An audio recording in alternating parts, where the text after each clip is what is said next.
Amis collectionneurs et autres curieux de la pop culture, bonjour et bienvenue dans cette nouvelle vidéo. Et oui, on est enfin de retour, et chez un collectionneur qu'on a déjà vu pour du cinéma, mais cette fois-ci, on va passer sur un autre support, le jeu vidéo. Et pas des moindres, parce qu'il a une collection assez atypique. Quelque chose qu'on voit pas d'habitude. On attend pas plus longtemps, je suis accompagné de Xavier, voilà, Xavier, notre ami Xavier, et Charles, donc, qu'on le retrouve. Voilà, comme d'habitude. Comme d'habitude, toujours dans son antre. Voilà, ouais, alors bienvenue à Akihabara, bienvenue dans ma salle d'arcade / vidéo club. Voilà, on peut dire ça comme ça. On peut dire ça comme ça. Et ça va être passionnant. Tu vas commencer peut-être de nous montrer justement un petit peu ce que tu as chez toi. Depuis combien de temps tu collectionnes les jeux vidéo ? J'ai eu ma première console de jeux vidéo quand j'avais 5 ans, c'était une Game & Watch Nintendo Super Mario Bros. J'ai eu la Game Boy ensuite. J'ai jamais vraiment arrêté de jouer aux jeux vidéo. Finalement, je collectionne depuis... Bref, j'ai vraiment commencé à garder des trucs depuis la fin des années 2000, je dirais, environ. Est-ce que tu as une console de prédilection ? La Nintendo Switch. Bien sûr, la Nintendo Switch. On va voir pourquoi. C'est les jeux que tu collectionnes le plus ? Les jeux Switch ou... C'est les jeux que j'achète le plus parce que c'est là qu'on peut trouver le plus de shoot 'em up. Aujourd'hui, c'est un peu la PC Engine moderne. Voilà, moi qui suis fan d'arcade et donc fan de shoot 'em up, c'est ma console de prédilection parce qu'elle est hyper adaptée. Voilà, hein, le fait que tu puisses mettre l'écran en vertical, il y a tout un tas d'accessoires qui ont été créés pour simplifier l'utilisation de la chose. Donc forcément, voilà, c'est ma console de prédilection parce qu'à l'utilisation c'est top. Le fait que tu puisses la prendre à l'emporter, jouer sur ta télé, c'est... Et le shoot 'em up, c'est aussi ton genre de prédilection ? C'est mon genre de prédilection, un genre très japonais pour le coup. Hein, c'est hyper japonais et c'est du fun immédiat en fait. Hein. C'est du fun immédiat, voilà, t'as pas besoin de te poser de questions, il n'y a même pas besoin de comprendre le japonais pour rentrer dans le truc. Donc c'est assez pratique. Et voilà, en fait, à mon dernier voyage au Japon, j'ai passé l'aller et le retour, donc bien 14 heures d'avion avec ma Switch et c'est passé comme une lettre à la poste, hein, vraiment. Nickel. Ah voilà, hein. Et ben, J'étais là-dessus et j'ai pas lâché. Et franchement, le vol a été très très court pour moi. on va pas attendre plus longtemps, on va montrer déjà, on va commencer par là, hein, parce que tu as. Et puis même Xavier, du coup, toi qui es plus connaisseur que moi du coup sur ces genres, hein, Ouais. tu vas avoir des discussions plus sensées avec Charles, je pense. Donc, voilà, vous allez très bien essayer. Et je vais vous laisser un petit peu discuter ensemble. Et puis moi, en tant que noob, du coup, si j'ai une question et qu'il y a des spectateurs aussi qui connaissent pas forcément les jeux, je vous poserai peut-être quelques questions à venir. On commence ici, du coup ? Ouais. Allez, Flo, je te laisse venir. Alors, on voit tout de suite, on va rentrer dans le fil du sujet. Donc, c'est quoi comme jeu là qu'on a sur la petite borne adaptée à la Switch ? Alors ça, c'est un de mes jeux préférés, il est dans le top 3 de mes jeux préférés. C'est Dodonpachi Daiojo. C'est un classique de 2002, développé par Cave, qui était en tout cas Le studio. le leader du développement arcade en shoot 'em up en fait. En tout cas, depuis la fin des années 90 jusqu'au début 2010, c'était vraiment eux qui faisaient l'actualité du marché sur ce genre de niche, qui aujourd'hui d'autres ont pris le relais, hein, mais ouais, ils ont eu leur période. Et d'ailleurs, c'est un studio qui est né des cendres du mythique studio Toaplan, dont un documentaire sortira bientôt, qui a un peu de retard. Hein. Mais Toaplan, on va voir, mais on en a pas mal. J'en ai pas mal aussi. Moi aussi. Toaplan, c'est eux qui ont posé les bases du shoot 'em up moderne, on va dire. Hein. Concrètement, les derniers jeux développés par Toaplan, en gros, tu prends les premiers jeux Kev, c'est vraiment la suite logique. Il n'y avait pas un Donpachi avant ? Oui, ça c'est comment dire, ça c'est le troisième, le quatrième de la série des Donpachi en fait. D'accord. En gros, ça commence avec Donpachi, Donnonpachi, ensuite il y a le deuxième. Il y a un jeu développé par IGS, là, ces développeurs hors Japon là, qui ont développé un Donnonpachi 2 à l'époque. Et ça c'est Donnonpachi 3, donc Donnpachi 4 du coup. Qui est vraiment la série emblématique de Cave. Ouais. C'est un jeu ultra connu, ultra connu pour plein de gens. Et accessoirement un des jeux les plus durs au monde. Mais le game design est très bien fait de manière à ce que ça reste accrocheur même si c'est dur en fait. C'est vraiment le système de scoring est très très élaboré, très pointu. Et l'aspect visuel du jeu est très accrocheur en fait. Il y a un pixel art qui est vraiment au sommet du genre. Et la musique, là on l'entend pas, mais la musique c'est une des meilleures OST de jeux vidéo, à mon sens en tout cas. C'est vraiment une très très bonne composition. Est-ce que tu veux creuser dans les jeux Switch? Alors, jeu Switch, en fait voilà, c'est la plateforme on va dire de prédilection de ce genre, mais je pense que sur Switch il y a 2-3 trucs qu'on peut montrer, notamment cette petite merveille qui est un jeu indé moderne japonais, Dremus, qui est un shoot'em up absolument exceptionnel à découvrir absolument sur PC aussi. Enfin bref, c'est un excellent titre. Vraiment, là on voit peut-être un petit peu mieux le visuel là-dessus. Ça c'est vraiment... Et c'est un titre accessible, contrairement à beaucoup de shoots, ça c'est un titre où vraiment l'amateur peut aussi s'amuser. Ouais, parce que ce qui rebute des fois pour le shoot, c'est la difficulté. Voilà, c'est un genre qui, on va dire, dans son ADN, c'est un genre assez difficile en fait, parce que c'est un genre arcade. Donc qui dit jeu d'arcade dit nécessité de rentabiliser, donc forcément il doit y avoir un roulement au niveau des joueurs, donc on doit avoir un jeu qui propose quand même une difficulté assez corsée pour pouvoir générer du profit en fait, pour les exploitants de salles.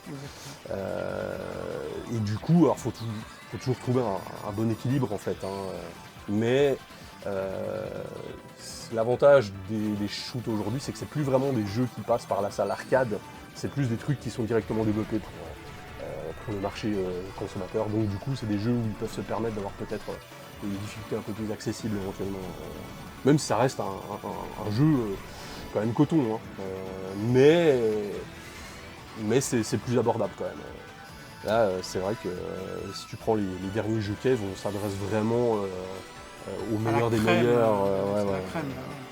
C'est des trucs, même moi qui suis quand même assez habitué à ce genre, qui ai quand même une certaine expérience du genre, même moi j'y arrive plus, parce que voilà, ça reste des jeux très jolis à jouer, très fun, mais par contre tu peux pas vraiment, sur les dernières productions en date, tu peux pas vraiment espérer progresser parce que c'est beaucoup trop dur, c'est un niveau qui est stratosphérique. Ah là je vois que tu as mis à l'Est. Ouais, voilà, la série Alesta, grosse série emblématique du shoot sur console. Développé par le studio japonais Compile. Voilà, à l'Est, après... Tu peux sortir là... Bien sûr. Ouais, alors ça en fait c'est une compile d'OST de la Alesta Collection qui est aussi... où est-elle qui est là. Voilà. Donc compile des jeux Alesta de la Master System et de la Game Gear. Très bonne compile d'ailleurs. Réalisé par le studio japonais M2, donc ça c'est un des studios de jeux vidéo les plus importants aujourd'hui, qui en fait est composé d'anciens vétérans de l'industrie qui en fait rachètent des vieilles licences qui sont à l'abandon pour tout simplement créer des nouvelles versions de ces jeux qui soient, on va dire, accessibles, on va dire, par les consommateurs sur les consoles de salon classiques. Ça permet en fait de préserver le patrimoine vidéoludique japonais, en fait, tout simplement. C'est vrai qu'il y a des vieilles PC d'arcade, des jeux qui n'ont jamais été portés à l'époque. Qui sont apparus. Qui réapparaissent sur consoles modernes grâce à ces gens-là, en fait. Parce qu'ils font de l'émulation, ce qu'on appelle de l'arcade perfect. C'est-à-dire que le jeu est reproduit à son quasi identique par rapport à l'arcade, c'est-à-dire au niveau des sensations, au niveau de l'input lag, de la latence, tout est vraiment reproduit au plus proche de l'original. En général, ce qu'ils font, c'est que sur un projet, ils recherchent qui a travaillé sur le jeu et ils se débrouillent pour rentrer en contact avec les anciens développeurs et voire même les engager de manière à avoir les notes de production et avoir vraiment un rendu du portage qui soit le plus proche possible de l'original en fait. Donc ça, les mecs font un boulot, un travail d'orfèvre. C'est comme finalement de la remasterisation au cinéma. C'est un peu la même chose finalement. C'est voilà, redonner à un vieux film son éclat d'antan. C'est un peu, finalement, c'est un peu le même procédé, le même processus, mais évidemment dans un média complètement différent, quoi. Est-ce qu'on peut parler de la petite borne d'arcade là? Ouais, bien sûr. Bien sûr, l'Evercade Alpha. Evercade Alpha. Qui est en fait un petit bar top comme on peut en trouver pas mal aujourd'hui. Hein. Il y en a beaucoup qui sont proposés sur le marché. Mais celle-ci, elle a un truc que les autres n'ont pas. C'est qu'en fait, elle a des slots cartouches à l'avant. Ce qui permet en fait tout simplement de rajouter des jeux. Et c'est en fait des compilations de jeux avec des droits. Donc c'est-à-dire que c'est complètement officiel. Et chaque mois il sort une ou deux compilations de jeux, c'est pas cher. Et puis c'est pas des portages forcément, c'est pas d'émulation parfaite, mais c'est correct, c'est très correct en fait. Et c'est par éditeur. Voilà, donc ils acquièrent les droits chez chaque maison d'édition. Et voilà, c'est un truc, quand c'est sorti en 2020, personne n'y croyait. Et puis finalement ça a perduré et ils signent quand même des assez gros contrats avec. Il y a des gros partenariats finalement. Donc c'est un truc qui dure et le produit franchement, j'ai pas eu le temps d'y toucher autant que j'aurais voulu, mais franchement c'est pas mal. C'est vraiment pas mal. En tout cas dans le domaine des mini-bornes, on va dire pour consommateurs, c'est ce qu'il y a de mieux je pense. À l'heure actuelle en tout cas bien sûr. Question flash, ton jeu préféré de tous les temps? Oula. Wow, alors là, Toi aussi Xavier, je te pose la question. Je vais laisser Charles répondre d'abord. alors, Ça a l'air compliqué. ouais, non, en fait c'est compliqué, Ok, c'est compliqué, un mais, top 5 mais ouais, je vais te faire un top parce que, mais en vrai, le Donanpachi Daioju d'ailleurs dont je vais vous montrer le coffret collector qui est ici parce que vraiment le coffret collector il est magnifique de ouf, il est absolument sublime. Voilà, là ça claque. Bon, ça c'est une version PS4, mais sur Switch il y a le même coffret collector. Hein. C'est vraiment c'est du pur visuel par l'illustrateur Joker June. À l'arrière aussi, c'est très sympa. Enfin, voilà. Alors c'est quel type de jeu? Et là c'est un shoot'em up justement. C'est le jeu qui celui qui est là. tourne ici en fait. Et voilà, on voit vraiment une illustration très chouette avec Hibachi, le boss de fin. Ça c'est vraiment une superbe illustration quoi. Justement M2 ils font aussi du beau packaging avec des illustrations vraiment classe. Pareil pour la Alesta Collection, on a aussi un chouette visuel sur le pack collector. Peut-être un de tes jeux préférés, c'est bien le Darius comme ce qu'on voit là. Ah ouais, on va dire dans mes séries, ouais, la série des Darius on va en parler parce que c'est t'en pas as mal. quelques-uns. J'ai quasiment tout. Donc là on est sur les deux sont dans ton top, ceux-là. Ouais, là. Est-ce que tu n'as que des, je suis en train de te dire des jeux japonais dans ton top ou bien est-ce que t'as quand même une, Ouais, je pense, ouais. En vrai, comme ça. t'es addict à, voilà, t'es vraiment addict à là-dessus. Mais oui, je pense que comme ça. Et toi Xavier alors, t'as eu le temps de réfléchir? Moi c'est Street of Rage. Ah, C'est simple, Voilà, je suis très beat'em up. très bien. Non, Là ça me parle. Là ça me parle. Et puis là, sur la petite borne, il y a du Final Fight qui me va bien. Voilà. Il est pas facile, hein, tu mets des pièces, même virtuelles, t'en mets bien, mais ça c'est vraiment pour jouer arcade, franchement, cette borne elle est pas mal. Quoi. Franchement, on est bien et il y a vraiment plein d'éditeurs, c'est ce que je voulais dire tout à l'heure, là, c'est qu'il y a Il y a Jaleco, Technos, il y a Ah bah oui, ARM. ils essayent d'avoir Pour les des, shoots, ils ARM, essayent d'avoir voilà. des partenariats avec Ouais. les plus gros. Ouais, c'est assez Voilà, impressionnant. Ouais, là, on voilà. sait que cette année, il y aura un partenariat avec SNK, donc forcément il y aura des jeux Neo Geo qui vont arriver dessus, Voilà, ouais. forcément. Ce qui finalement est une suite logique parce que ça finalement c'est un petit peu, en vrai, c'est un petit peu une reproduction miniature des bornes d'arcade Neo Geo MVS de l'époque, où justement le concept des bornes d'arcade à l'époque, c'est qu'on avait en général une borne dans laquelle on insérait une PCB, c'est-à-dire un jeu.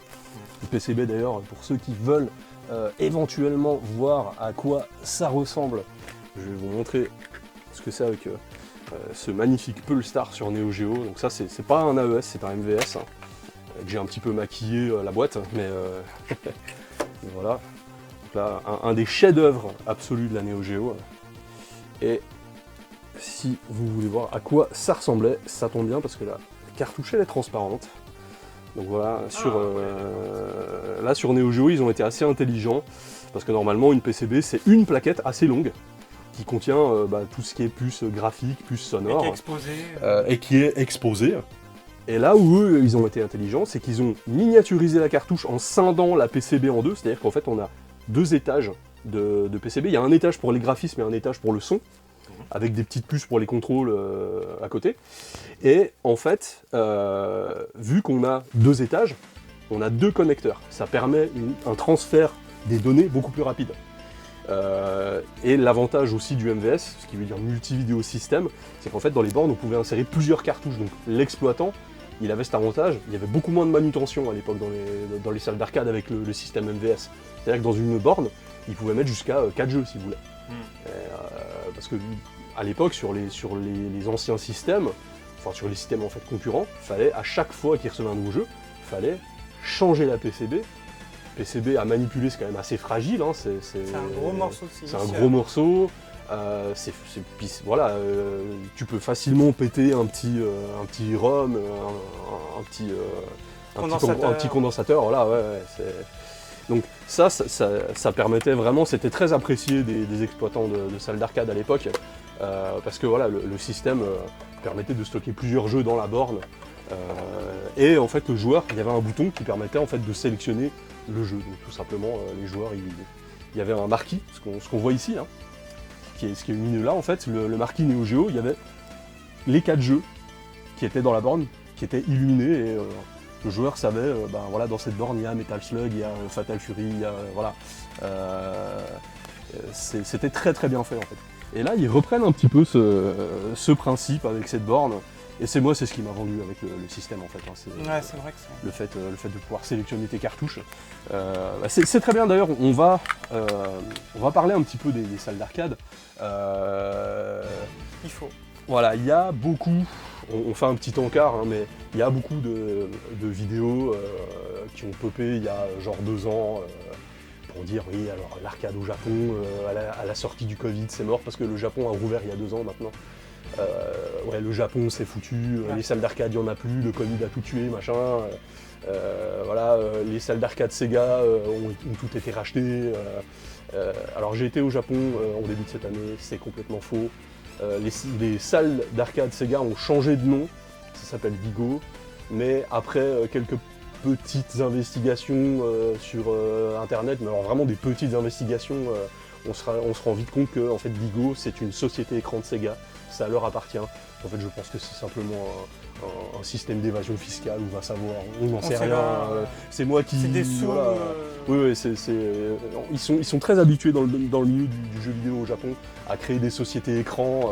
À l'époque, on peut en parler ça, à l'époque Nintendo avait une politique un peu de merde pour limiter la surabondance de choix pour les consommateurs de l'époque. Ils avaient une règle. Chaque éditeur qui travaille avec Nintendo n'a pas le droit de publier plus de 2 ou 3 jeux par an sous la bannière Nintendo. Eux, ça les emmerdait parce qu'ils étaient assez prolifiques. Donc il y a des sociétés qui ont, pour contourner ce truc, ont créé des sociétés écrans. Notamment Konami a créé une société écran qui s'appelait Ultra Games, je crois, sauf erreur, et qui en fait distribuait les jeux que Konami développait. Et ça, ce genre de truc-là, à l'époque, c'était vraiment créé pour contourner une interdiction un petit peu bébête de Nintendo dans le milieu. Enfin voilà, donc les Japonais sont quand même assez habitués à créer de multiples sociétés, comme à l'époque Playmore qui a racheté SNK, c'est devenu SNK Playmore, et aujourd'hui c'est l'entité revenu. SNK qui a repris le dessus. Enfin, c'est vraiment la création d'entreprise au Japon, j'ai l'impression que c'est très très différent de chez nous en fait. Enfin voilà, pour le petit encart là-dessus. Mais les salles d'arcade au Japon, il faut savoir que c'est un milieu encore très très vivant aujourd'hui, contrairement à ce que certaines vidéos putaclic ont voulu faire croire aux gens. Non mais ça reste centre sur des cas ou des voilà. situations où il y a surtout des gamers accros. Ouais, c'est ça, mais il y a une vraie,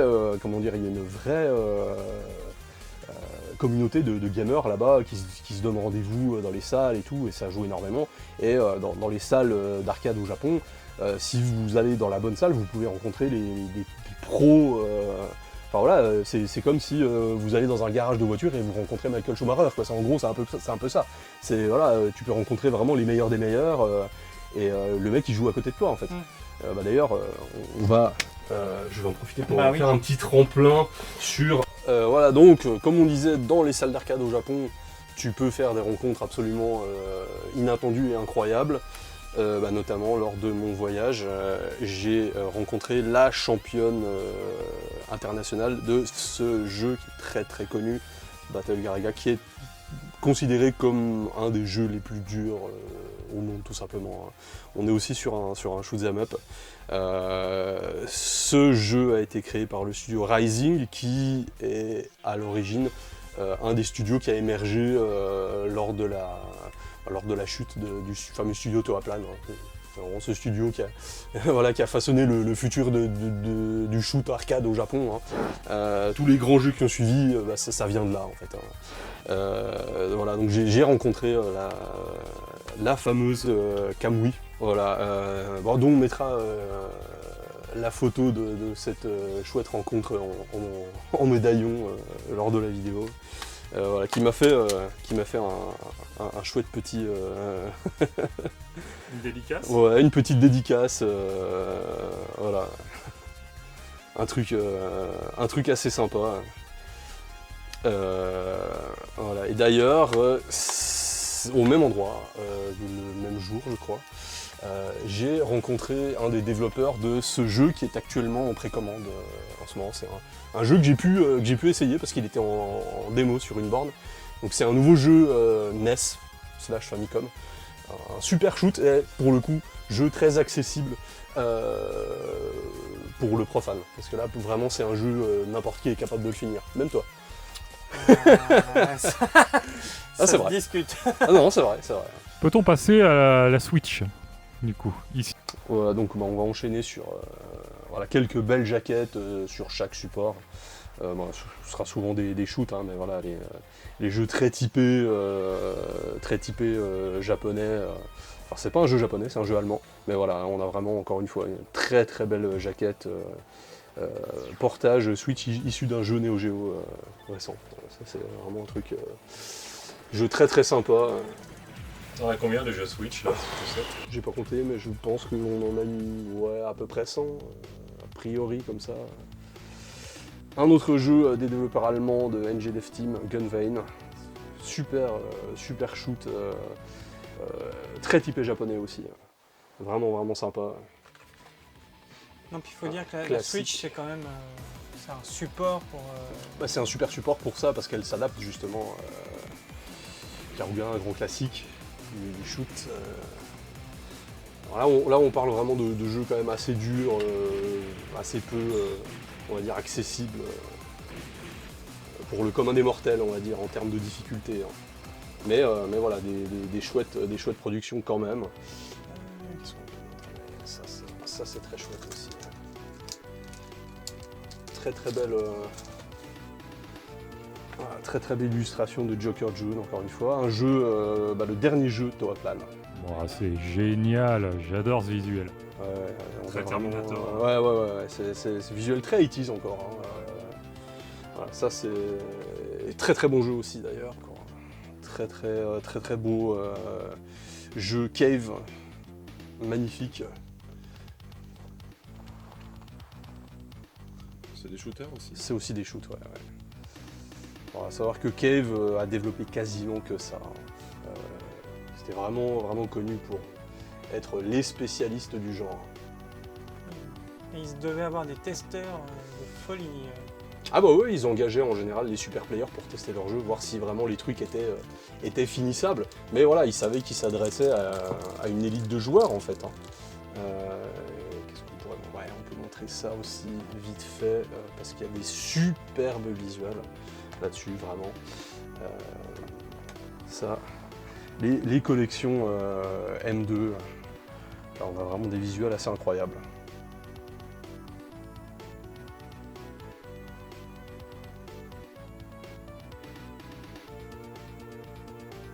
En proportion, là, du coup, t'as quoi, 50% de jeux japonais dans tes Switch ou bien plus?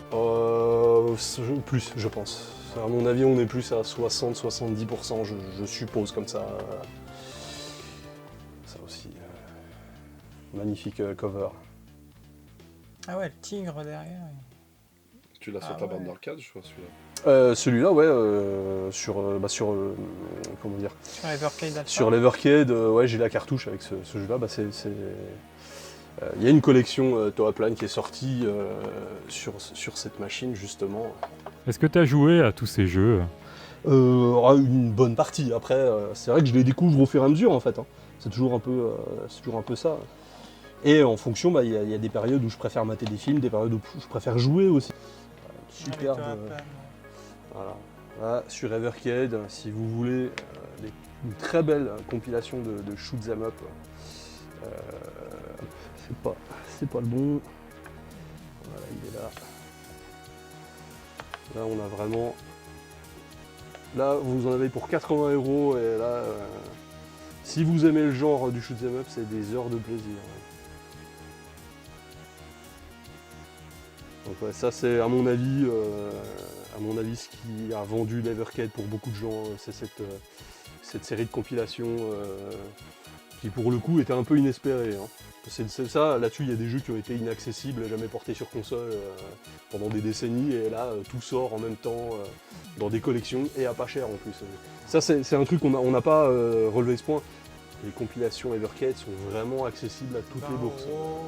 Ouais. Moyenne. Ouais. Ouais, non, c'est 20 €. C'est 20 à 25 € pour les cartouches qui contiennent un peu plus de données et des jeux un peu plus récents, mais ça reste peanuts par rapport au prix des jeux. Complètement. C'est vraiment une aubaine en fait. Hein. À savoir que l'Evercade, il y a une borne, mais ça, à la base, c'est une petite console portable qui lit les mêmes jeux du coup. Et c'est vrai que la borne, pour le coup, au niveau des sensations arcade, c'est top. Mais enfin voilà, c'est vraiment c'est un truc à pas négliger du tout, hein, parce que ça a été pas mal boudé au début. Et là, il y a des gens qui commencent à se rendre compte que l'Evercade, c'est un truc assez sérieux en fait. Qui est pas si gadget que ça. Quand on voit le résultat là. Ouais. Au niveau des bar top pour les consommateurs, c'est vraiment en termes de finition un des meilleurs, je pense. Ouais. De ce que j'ai pu voir à droite à gauche, vraiment c'est top. Hein.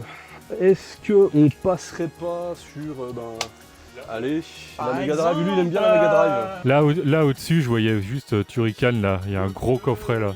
Ah bah ça, on fera une vidéo un jour dessus, sur le coffret Turrican. On fera une vidéo spécifique, donc je vais pas vous montrer plus que ça, mais ouais, c'est prévu avec David. C'est du préféré. On fera ça un jour. Hein. Donc, quelques jeux Mega Drive peut-être. Voilà, on va passer sur la Mega Drive, c'est ta console de cœur. Ouais, tout à fait. Moi c'est une console que j'aime bien, c'est pas forcément ma console de cœur, mais voilà. Quel est ton jeu préféré sur Mega Drive, Xavier? Toujours Street of Rage.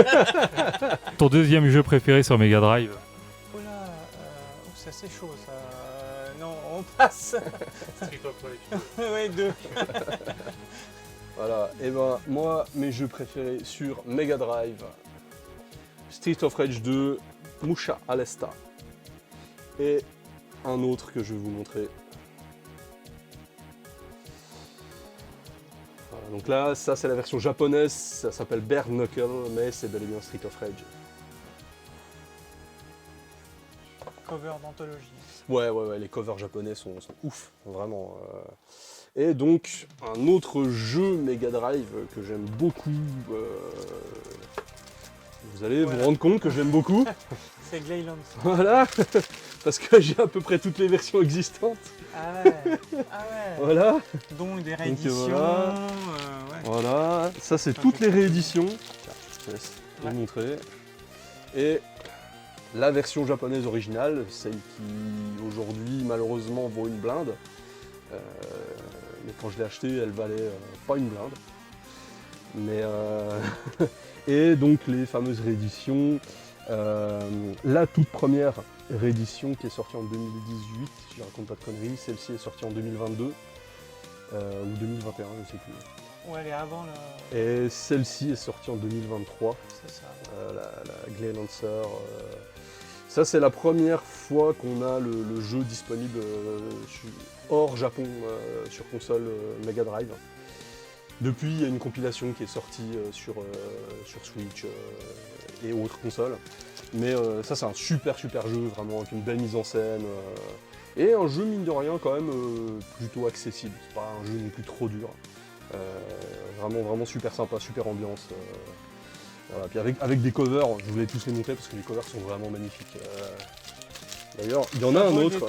Il y en a un autre justement de cover, c'est celui-là. Alors ça c'est une version bootleg qui est faite par des Français, mais le résultat est quasiment professionnel avec une autre cover. Ah, je connaissais pas. Voilà. Et ça c'est un bootleg donc amateur, mais le résultat est pro, hein, vraiment. À l'intérieur, le finish et tout est incroyable. Voilà, ça c'est vraiment aussi une très belle pièce. Et sinon, bah, évidemment, voilà, c'est ce que on j'allais va dire, montrer Eliminated Eliminate Down. ouais. Je crois le jeu le plus cher de la Mega Drive en version originale. On est à peu près dans ça aussi entre 2000 et 3000 euros, je crois. À savoir que là, le cover est lenticulaire. C'est magnifique. Donc à la caméra, on va le bouger un petit peu. Et c'est l'unique jeu du développeur Soft Vision à l'époque. Le jeu n'a pas marché, le studio est tombé dans l'oubli, mais c'est un jeu absolument incroyable. Techniquement, on est vraiment sur le haut du panier des jeux Mega Drive. C'est vraiment un superbe jeu, Eliminate Down. Je plains les collectionneurs il y a quelques années qui ont dû payer dans les 2000-2500 pour avoir une copie. Quand ils ont vu ça popper en précommande, je pense que les mecs ils ont eu envie de se tuer, quoi. Voilà, parce qu'en plus c'est plus beau. Ça, il faut savoir que il y a la licence officielle. C'est pas un produit bootleg chinois. C'est vraiment l'entreprise Retrobit. Ils rachètent des licences. Donc c'est purement officiel. Et la qualité des cartouches est même meilleure que les cartouches de l'époque. C'est complètement fou. Et ça, ça coûte 70 balles, quoi. Quand c'est en précommande, après Voilà, il n'y en a plus ça. évidemment. Mais voilà, non, ça c'est vraiment super. Les VIRS. Ouais. On va montrer bien sûr aussi C'est ça que je voulais. Voilà. Toujours du Toaplan. Toujours Toaplan, un superbe coffret. C'est aussi des rééditions, donc pareil, un Retrobit, qui nous ressortent des jeux qui, on va dire, sont quand même trouvables. On reste sur des jeux qui oscillent entre 70 et 100 balles, donc c'est pas non plus voilà, Zero Wing, auquel on a joué hier soir. Ouais, ça va. Ah ouais, mais la cover... Ouais, on a vraiment des très belles covers. Avec du spot glace. Fire Charm. Ouais, avec du spot gloss, Hellfire, oh, c'est génial. ouais. Ah bah, Hellfire, il est sur... Et le fameux Truckstone Tatsujin en japonais. D'ailleurs, un jeu extrêmement difficile. Il faut savoir que Tatsujin en japonais, ça veut dire professionnel. Hein. Ça veut dire professionnel ou expert. Donc voilà, ça en dit long sur le pédigré du jeu. Parce que ça s'adresse vraiment à des joueurs professionnels, hein, pour le coup. Fire Charm. Ouais. Sharknado. Ah mais alors ça voilà, il faut savoir que les shoot'em up, vraiment, ils nous font envie avec leurs jaquettes.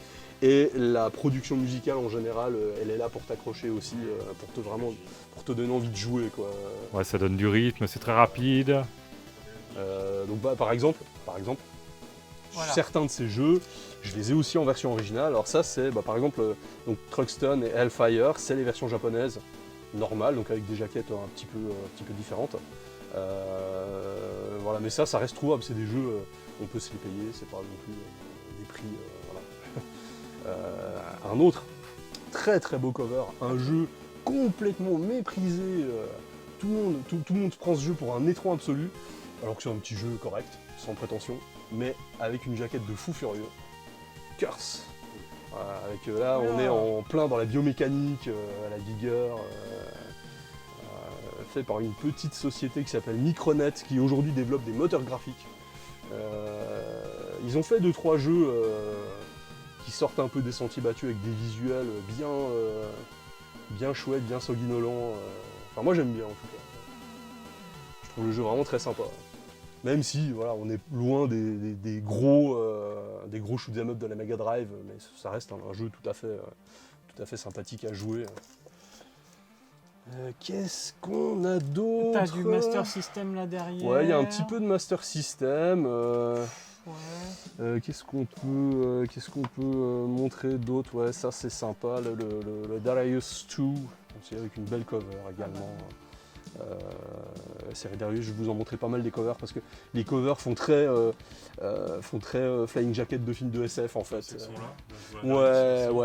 Là, je pense que ça vaut la peine de regarder un petit peu. Voilà, on est vraiment sur le délire de Darius, c'est on est dans les fonds marins et en même temps dans l'espace. Oula, attention. Ouais. Attention, Ah oui, c'est qu'il y en a une ouais, non, faut pas tous les prendre comme ça, mais celui-là, je voulais vous le montrer parce que ouais, vraiment, les covers sont assez dingues en fait. Au final, Je vais te laisser accéder parce que. ouais, tu peux voir justement les covers qui sont là. Tiens, si tu veux avoir un petit peu plus de visuel. Ça, c'est le jeu sur PS4. 30e anniversaire. Voilà, ouais, qui est sorti avec une compile de l'intégralité des OST de la série.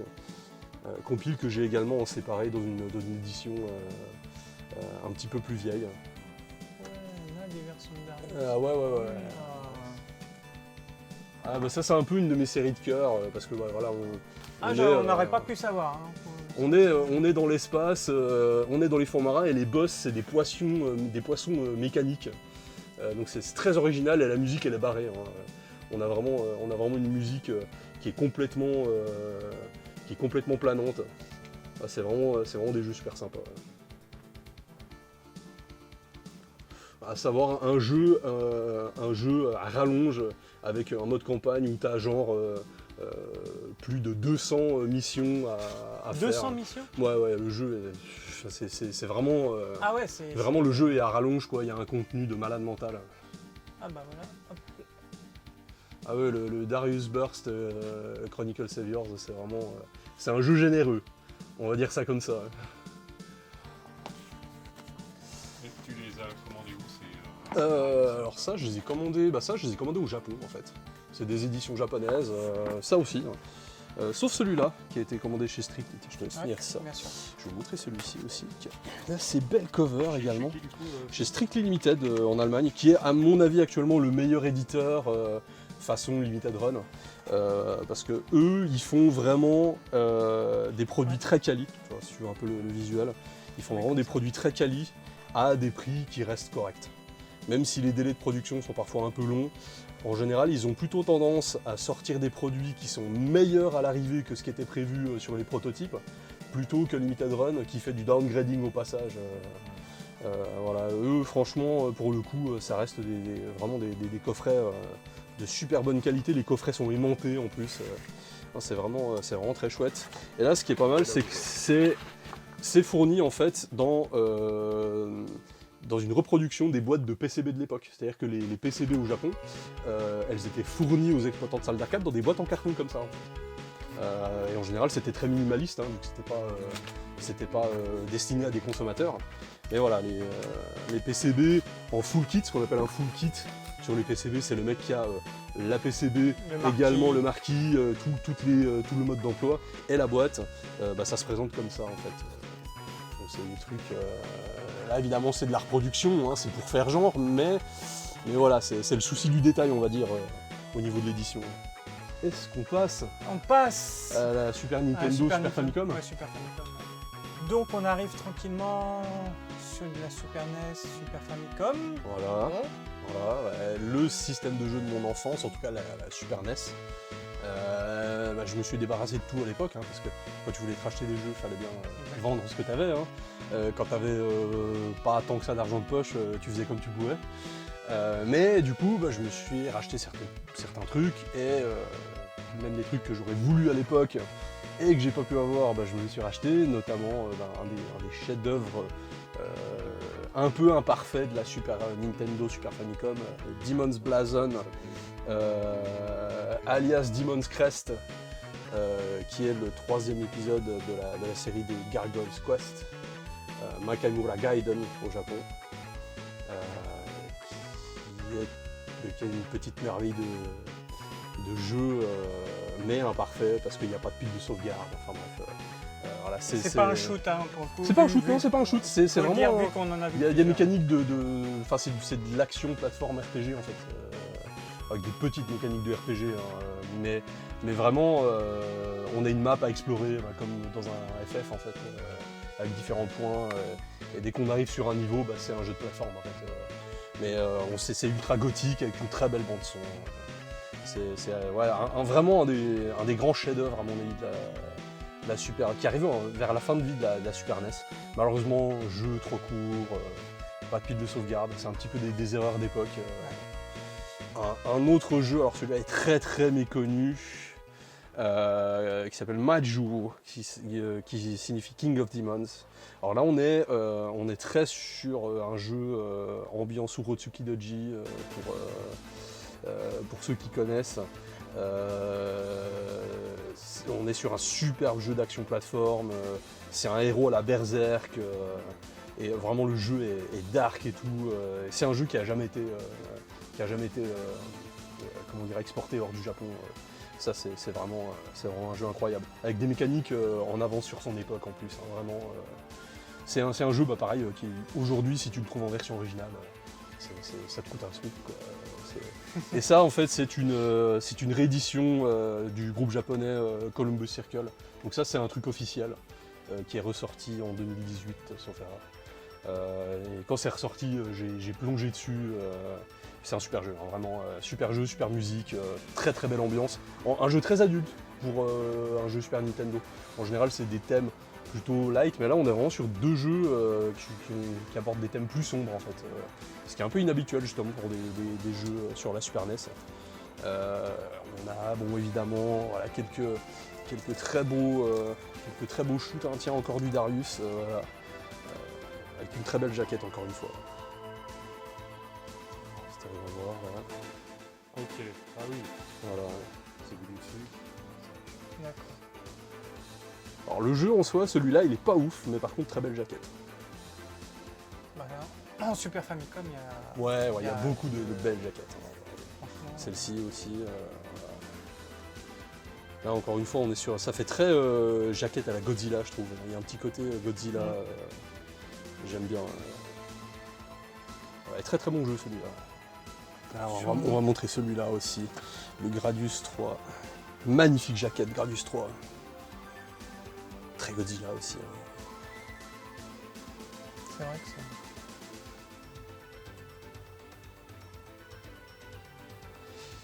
On va profiter. Axley, un autre shoot de la Super Famicom. Encore une fois avec une magnifique jaquette. Et là c'est une belle démonstration technique de ce que peut faire la Super Nintendo, ça d'ailleurs.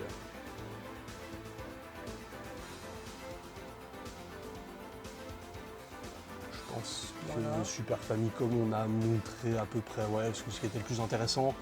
On peut très très vite, parce que la 64 c'est pas une console que je porte forcément dans mon cœur, parce que je n'ai pas trois mains, mais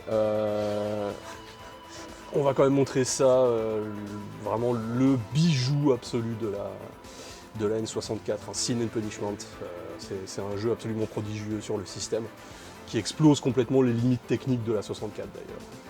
C'est un superbe rail shooter arcade, absolument magnifique. Ah, c'est un rail shooter ça. Développé par Treasure, un des meilleurs développeurs japonais.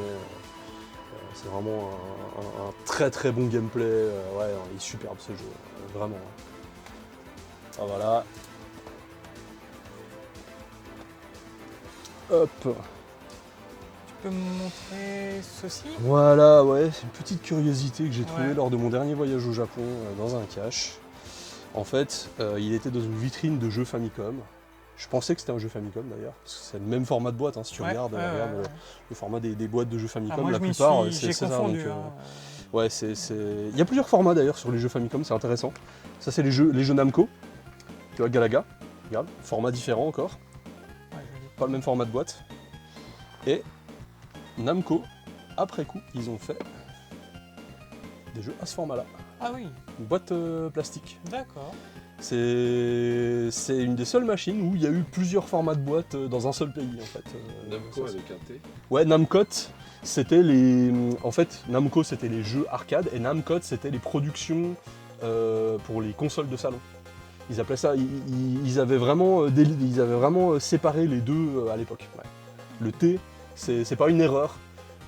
Contrairement aux studios Technosoft qui en fait à cause d'une faute d'orthographe s'écrivait Techno avec T-E-C-H-N-O et T-E-C-N-O. En fait, c'est les mecs qui avaient fait une faute à un moment donné, du coup il y avait les deux noms. Là en fait Namcot c'était vraiment pour séparer les jeux arcade et les jeux consoles de salon. Ça il faut le savoir. D'ailleurs, très très belle jaquette encore une fois. Ouais. Jeu pas terrible mais très belle jaquette. Donc pour revenir Alors à voilà, ce pour que- en revenir à ça, c'est une console exclusivement japonaise, il n'y a pas beaucoup de jeux sur cette machine, qui s'appelle la Super Cassette Vision, et là c'est Nebula, c'est un magnifique shoot, encore une fois une très belle jaquette. C'est une belle curiosité, quasiment introuvable dans un état aussi propre. Hein. D'ailleurs, je vais vous montrer les cartouches, à quoi ça ressemble. Les cartouches, elles sont toutes petites. Voilà, elles sont comme ça, et là on voit le titre. Il y a certaines cartouches qui sont plus grandes. J'ai vu ça un petit peu en me renseignant. Mais donc, ouais, système que je connaissais pas du tout en fait. Je connaissais pas du tout. Et je l'ai pris un peu parce que la jaquette était belle, puis que c'était finalement un prix assez abordable en fait, tu vois. Hop, où est-ce que je le remets ? Ouais. On va bien y arriver. Ah voilà. Ça y est. Tac.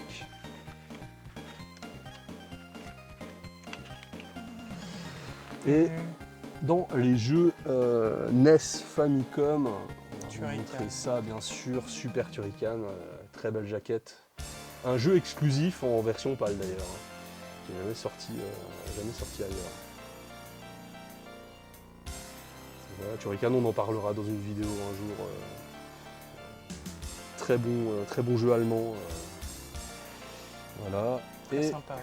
Ouais. ouais. Et je vais vous montrer un de mes shoots préférés. Dragon Spirit. Ça c'est la version américaine. Et ça c'est la version japonaise. On peut voir que, Ah à oui. part le titre, on peut voir que là le dessin est bien dégueulasse. Ah ouais. Et là Ah, par contre c'est très beau. Ah ouais. Mais c'est pas faux, je confirme. Voilà. Alors là, on a un exemple. C'est terrible. J'aime bien. Ah ouais. Là, c'est. Bon, sauf que celui-là est beaucoup plus rare parce que Ouais. sous blister, ça c'est beaucoup plus. C'est plus pour la collecte, tu vois. Et parce que j'adore ce jeu, j'aimerais bien avoir toutes les versions. D'ailleurs, un autre superbe jeu NES, un shoot aussi. Un jeu pas très connu. Développé par Vic Tokai, qui développait des accessoires pour la Game Boy et la NES à l'époque. Encore une magnifique illustration. On va montrer ça Ah oui. au passage, avec petit jeu Game Gear.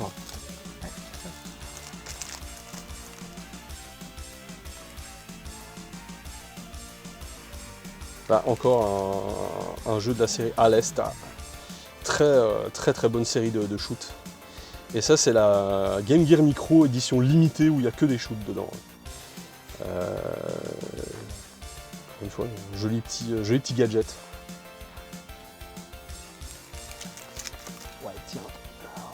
des trucs à la derrière, pas grand chose, mais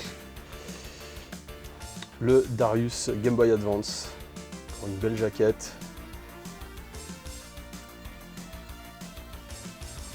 Ouais, Steel Empire, un jeu Mega Drive à la base. Très steampunk. Alors ça c'est marrant. Quand j'étais au Japon, il y a un magasin qui a exhumé un stock de jeux Virtual Boy. Donc les mecs se sont mis à vendre des jeux Virtual Boy neufs. Neuf. Ça n'a jamais été ouvert. D'accord. Voilà.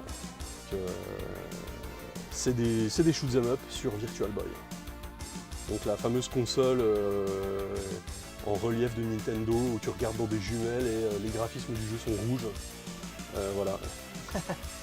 Qui Et n'a pas donc marché. du tout. ça c'est des jeux neufs de l'époque. C'est pas de la reproduction, c'est vraiment des trucs qui n'ont jamais été sortis des cartons fournisseurs. C'est beau, hein. De temps en temps, il y a des stocks comme ça qui réapparaissent, qui étaient perdus dans les limbes d'un entrepôt. Et de temps en temps, ça refait surface et c'est au plus offrant. Ça se vend en lot sur internet en général. Et là, en fait, il y a une boutique qui avait mis la main dessus et ils les vendaient à rien du tout, quoi. C'était genre 3500 yens de jeu, 2500 yens de jeu. N'ayant pas de Virtual Boy, c'est vraiment là pour la collection que je les ai pris.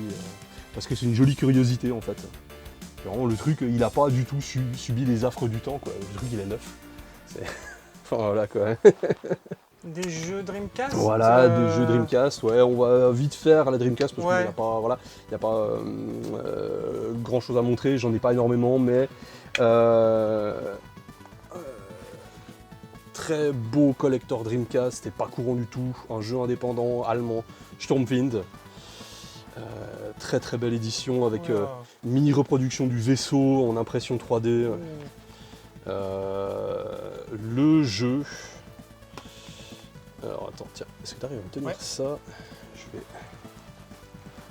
Voilà, avec le jeu et son OST. Et là, c'est vraiment une très très belle édition, assez recherchée. Fallait agir à l'époque.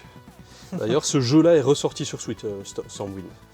Et c'est marrant parce que dans ce jeu-là, dans les premiers niveaux, il y a un petit sprite de Turrican qui est caché.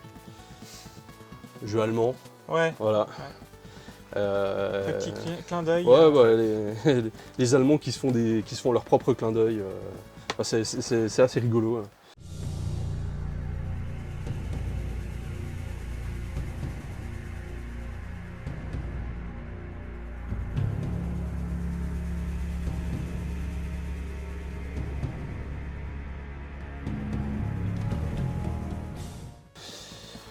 Qu'est-ce qu'on peut montrer d'autre avec des très très belles jaquettes, voilà, encore des shoots de la NG Dev Team, donc encore une fois des jeux indépendants sortis après la mort de la machine.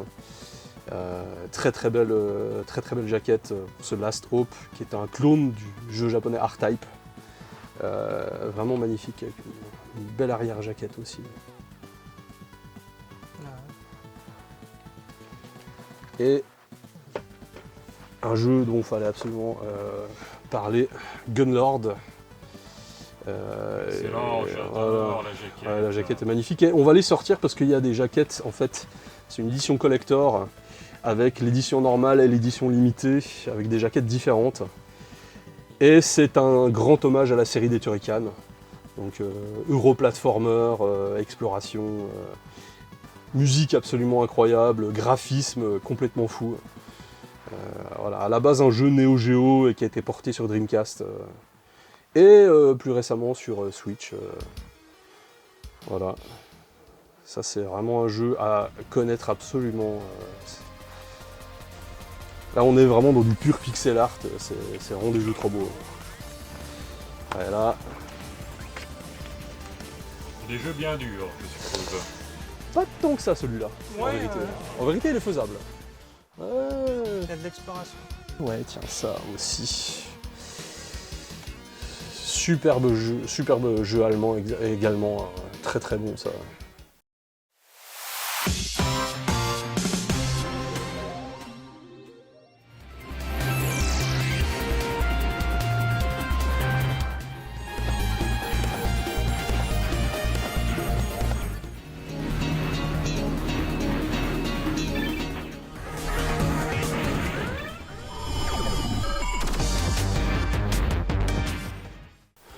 avec encore une fois de beaux visuels. Bon,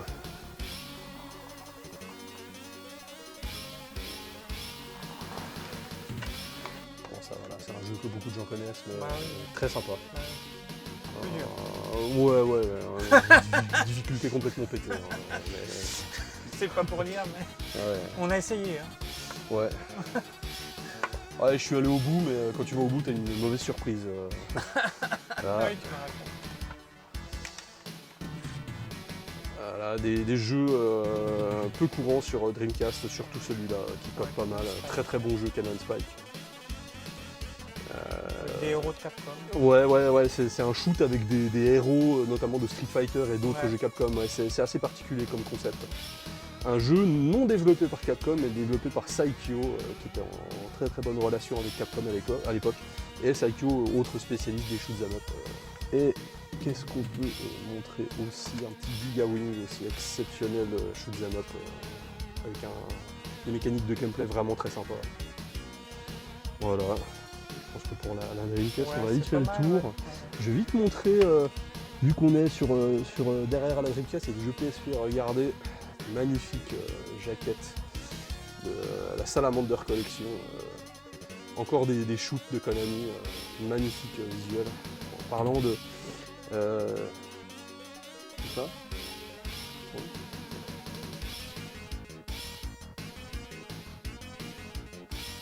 Voilà. En parlant de Salamander, voilà, Salamander sur MSX2 que j'ai trouvé lors de mon voyage au Japon. Encore une magnifique jaquette.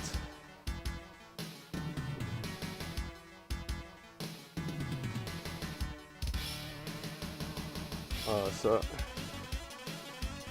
ça c'est beau. C'est vrai. Attends, je vais tenir ça. Ah bah tiens d'ailleurs, dans ta main Xavier, là, t'as un autre jeu MSX. Voilà.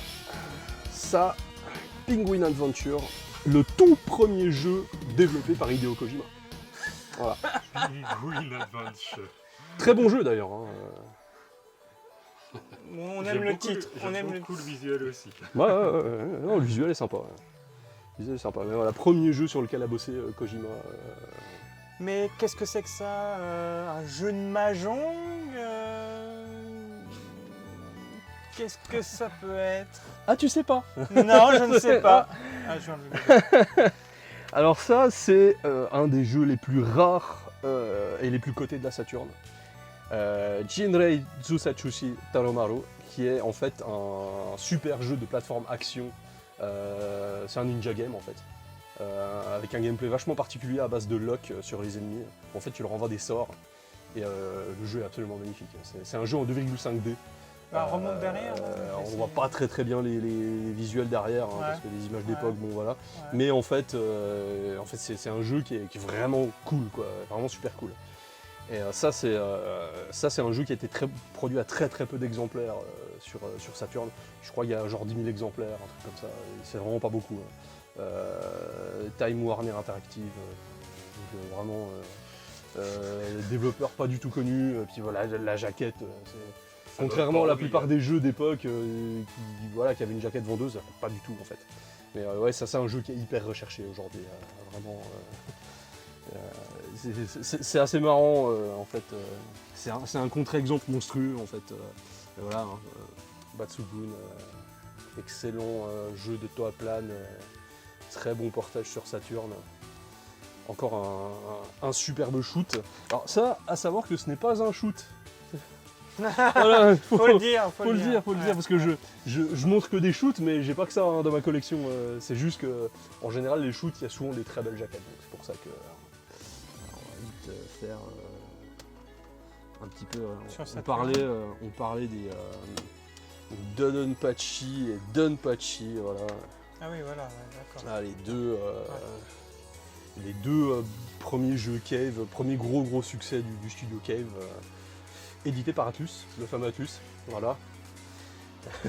Catherine. C'est ça, ouais, Catherine. Très connue pour Catherine et la série des RPG Shin Megami Tensei, principalement. En tout cas, très connue au Japon pour ça. Bon, là, on voit pas grand-chose sur lui. Ouais, les visuels arrière, c'est assez petit, on verra pas grand chose. Sokugo Rentai, excellent shoot 'em up développé par Rising. Terra Diver, donc en anglais. Excellent titre de la Saturn également. Très très bon shoot. Qu'est-ce qu'on a d'autre un shoot avec des mécaniques de RPG, Soul Divide. Un jeu assez particulier. Il a même des mécaniques de beat'em up ce jeu-là d'ailleurs. C'est assez étonnant. Ouais. On regarde la collection Technosoft. La collection Thunder Force. Ouais, je connais. Voilà.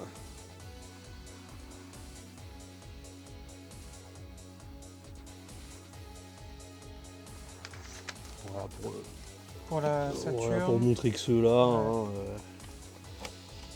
Encore. Ah ouais, ça. Ça, c'est pas mal, ça. Voilà. Daedalus, ça, c'est un autre jeu de Micronet qui fait énormément penser à Kill the Blood sur PlayStation. C'est quasiment un copier-coller, en fait.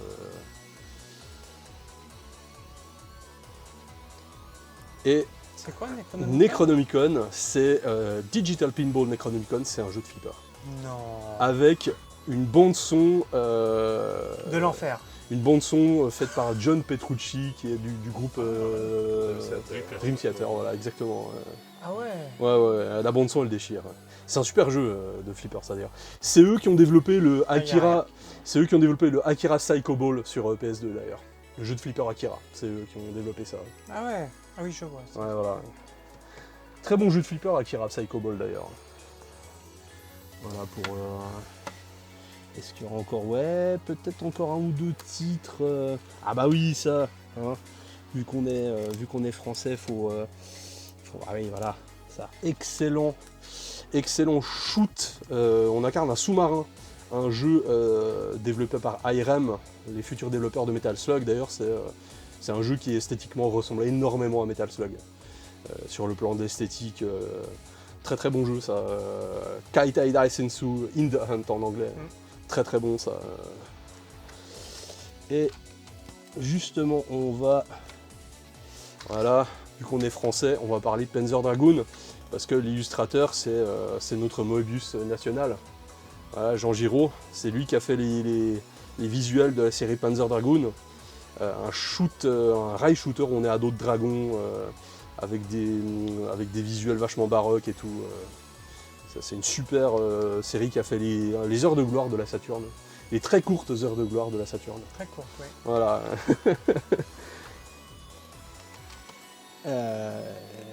On va en montrer encore ou deux là, ouais.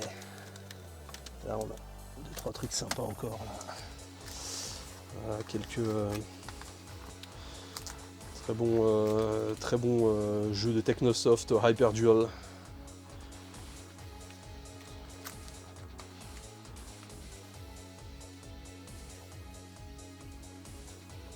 Voilà, et évidemment Darius Gaiden, superbe jeu d'arcade. Et Darius 2, encore une fois avec des magnifiques jaquettes. Est-ce que tu as tous les Darius? Quasiment tous. Ah. Il doit m'en manquer un ou deux, j'ai quasiment tout.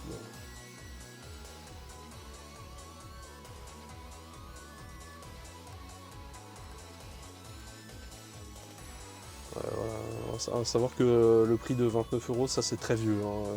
Ça coûtera plus 29 € aujourd'hui ça. Et Layer Section, magnifique shoot vertical de Taito, superbe jeu aussi. À savoir que ça pareil, hein, c'est des jeux il y a encore 10 ans, on pourrait les avoir pour 20-30 balles. Ce n'est plus du tout le cas. Là, aujourd'hui malheureusement ça vaut beaucoup plus que ça.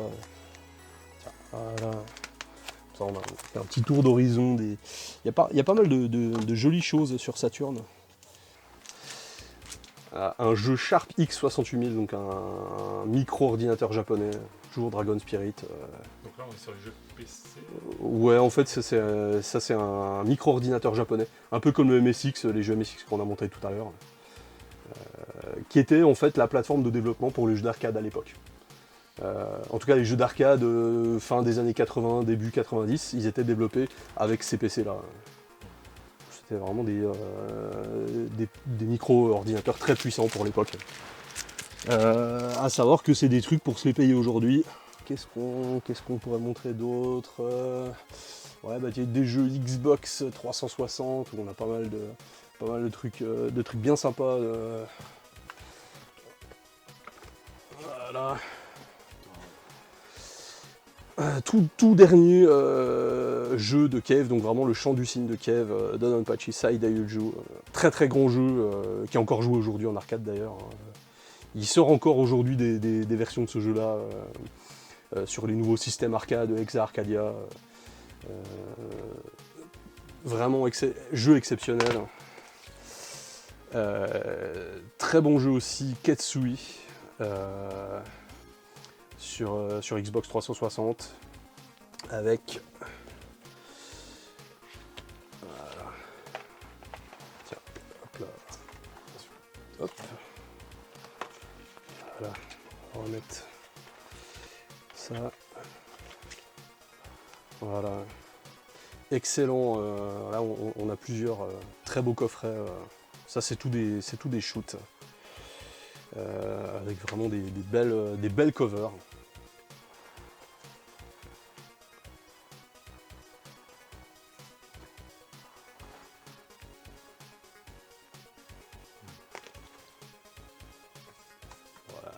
Voilà, je pourrais tous les montrer.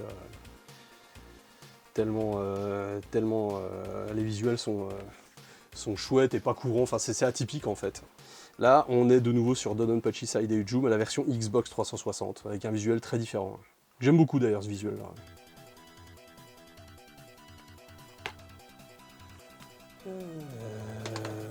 C'est ça, excellent jeu, Death Smiles, très très bon jeu. Superbe shoot. Et, ah bah tiens, un de mes jeux préférés aussi, Mushihime-sama Futale. Très très bon jeu, Bug Princess 2. Jeu avec des visuels très ultra colorés, acidulés, vraiment super sympa. Ah, ça c'est vraiment un très très grand jeu ça. Tiens, un assez chouette cover aussi. Très très bon jeu d'hélicoptère. Vraiment très très chouette, Under Defeat. Un jeu à l'origine sur Dreamcast, porté sur différentes consoles HD, même sur Switch récemment.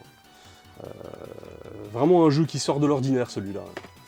Donc, si on regarde bien, on a peut-être une petite fibre avec aussi Castlevania en général.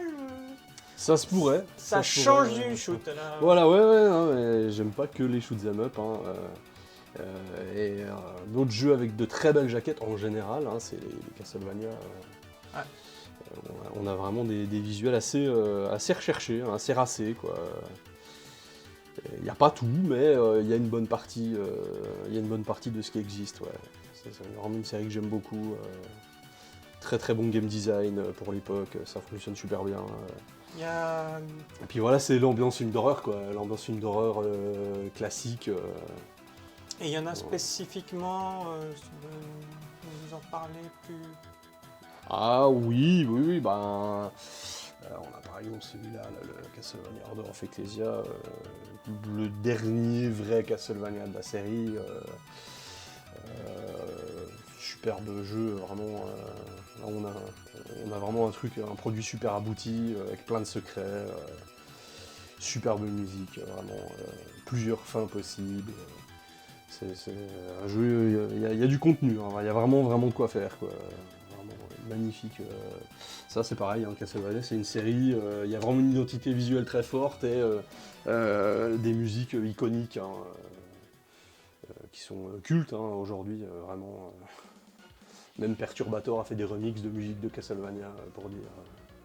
Voilà, c'est vraiment, c'est intemporel, quoi. C'est vraiment intemporel. Et c'est vrai que ce qui marque le plus, c'est les jaquettes des jeux, parce qu'on a vraiment des sacrés artistes qui sont passés. Si tu devais conseiller un Castlevania, toutes consoles confondues, que ce serait? Le Castlevania Order of Ecclesia, qui est vraiment top, hyper complet. Il y a vraiment de la durée de vie, il y a du challenge. Il y en a, en vrai, le premier aussi, hein, le tout premier, donc qui est normalement sur NES, Famicom, ça c'est la version Game Boy Advance,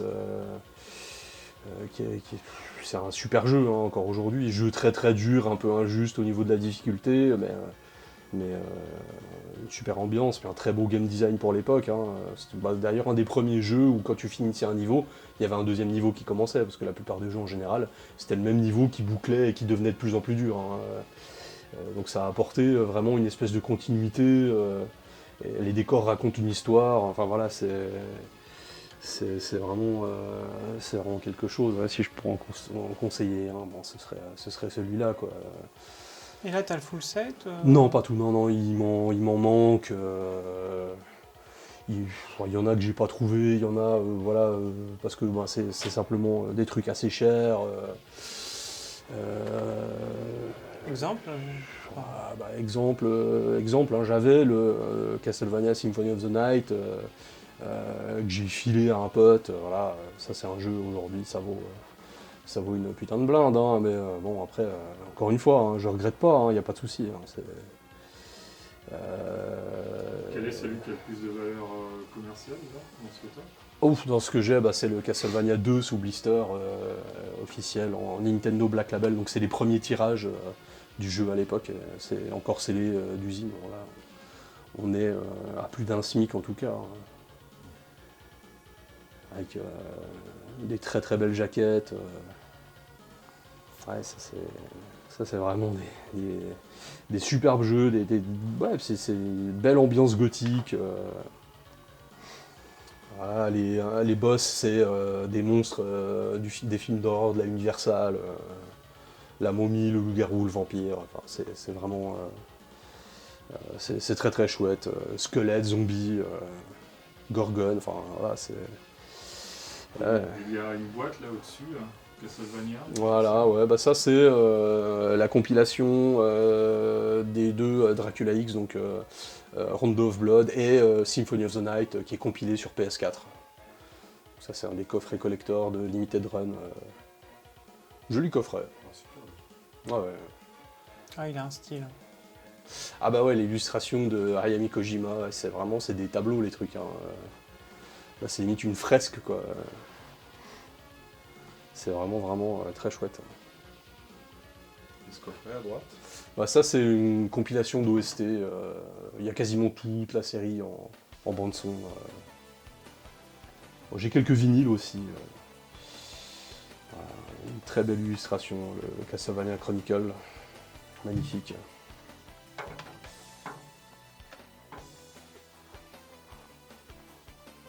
Est-ce que tu veux nous parler d'autre chose sur Castlevania ? Profites-en. Pas vraiment. Non, je crois que tout est dit. Hein.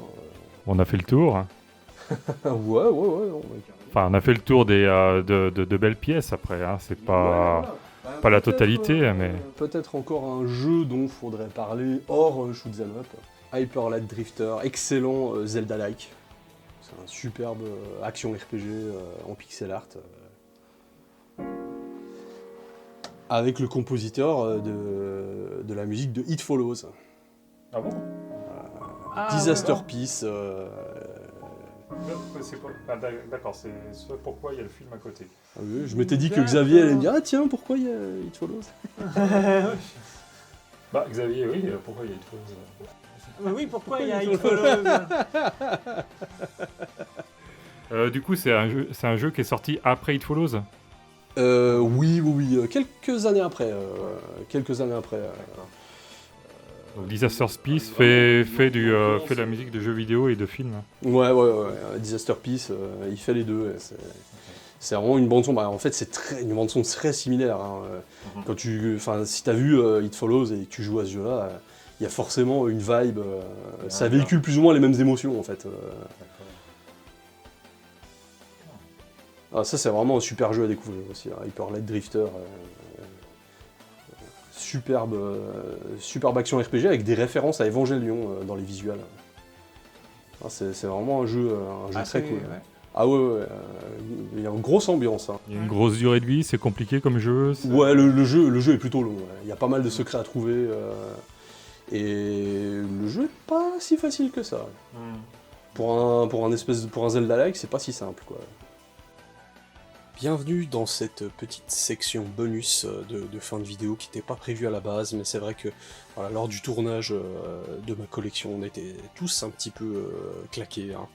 Le lendemain du Nouvel An, voilà. Et c'est vrai que on est passé, on va dire, on est passé à côté de certaines choses. Et il me semble que c'était important de les aborder, notamment une console en particulier, mais voilà, j'ai fait une petite sélection de choses que j'aimerais également montrer, du shoot en grande partie, mais pas que. Voilà, toujours des belles jaquettes, et puis on va passer en vitesse, hein, la plupart des jeux. On va peut-être juste s'attarder sur 2-3 d'entre eux, mais voilà, rien de... ce sera pas très très long, mais ça me semblait vraiment utile comme complément à cette vidéo. Voilà, donc, on va commencer avec le premier jeu de la liste. Justement, la fameuse console du shoot, hein, la PC Engine. Alors là, c'est la PC Engine Super CD-ROM. Voilà, donc le premier titre, Fantastic Night Dreams Cotton, très beau, cute 'em up. Voilà, un jeu assez mignon, vraiment très très sympa, ambiance Halloween, très très chouette. Voilà, donc pour le premier jeu. Ensuite, qu'est-ce qu'on a? On a Outrun sur PC Engine HuCard. Très beau portage de Outrun d'ailleurs, très belle jaquette. Ah, et ça me semblait aussi important peut-être de noter ça, le petit bandeau en bas, Outrun, ça c'est quelque chose qui était rajouté à l'époque, lors de sa commercialisation dans les Fnac en France, car oui, les jeux PC Engine japonais ont été commercialisés dans les Fnac en France par une société qui s'appelait Sodipeng, appartenant à Yves Guillemot, donc l'actuel PDG de Ubisoft, qui à l'époque en fait a créé Sodipeng, donc société distributrice de la PC Engine, qui distribuait ça exclusivement dans les Fnac, et en fait c'était les versions japonaises maquillées en version française avec des modes d'emploi version photocopiée en fait. Voilà, donc c'était un petit peu du traficage, mais c'était sorti officiellement chez nous de cette façon, plus ou moins officiellement on va dire. Voilà. Ensuite, ce n'est pas un shoot, Neutopia 2, qui est un clone pur et simple de Zelda, voilà. Et belle jaquette, donc je voulais la montrer. Voilà, excellent jeu qui nous vient de l'Amiga Shadow of the Beast. Il existe donc une version japonaise de ce titre qui contient une exceptionnelle bande-son. Donc voilà, ça c'est la version développée par DMA Design, qui était à l'origine donc prévue pour la FM Towns de Marty, et également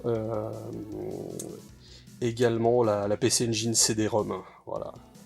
Très belle jaquette dessinée par Roger Dean, l'illustrateur anglais qui a fait la plupart des couvertures d'albums de rock prog de l'époque. Voilà. Super Darius 2, donc voilà, encore une fois très belle jaquette, hein, on va pas s'attarder là-dessus, mais voilà.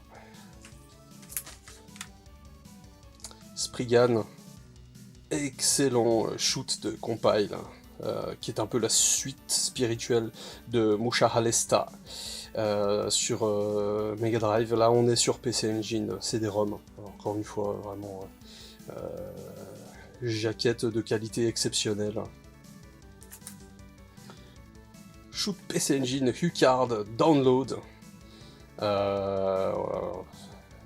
Encore une fois, c'est très manga, c'est très comic books, j'adore le visuel.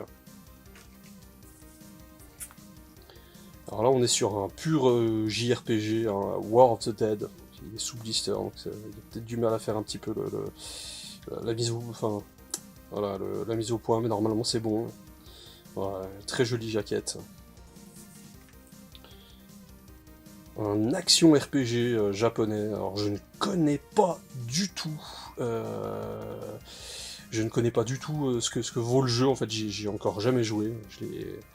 Je l'ai récupéré pour vraiment pas cher dans un book-off lors de mes derniers voyages au Japon. Donc Efera et Jiliora, The Emblem of Darkness.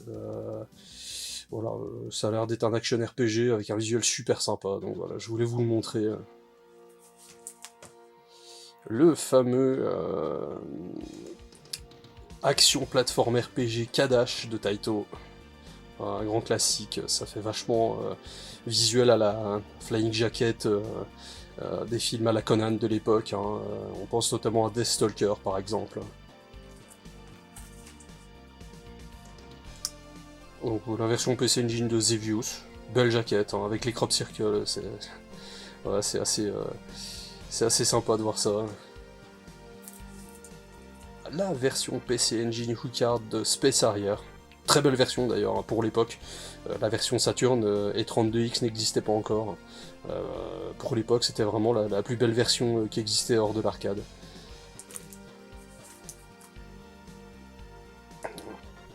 Valkyrie no Densetsu, donc Legends of the Valkyrie, très très bon, comment dire, très très bon, c'est une sorte de run and gun en gros, vu du dessus, vraiment vraiment super sympa avec des petites mécaniques de RPG, très très beau jeu, vraiment très très beau jeu.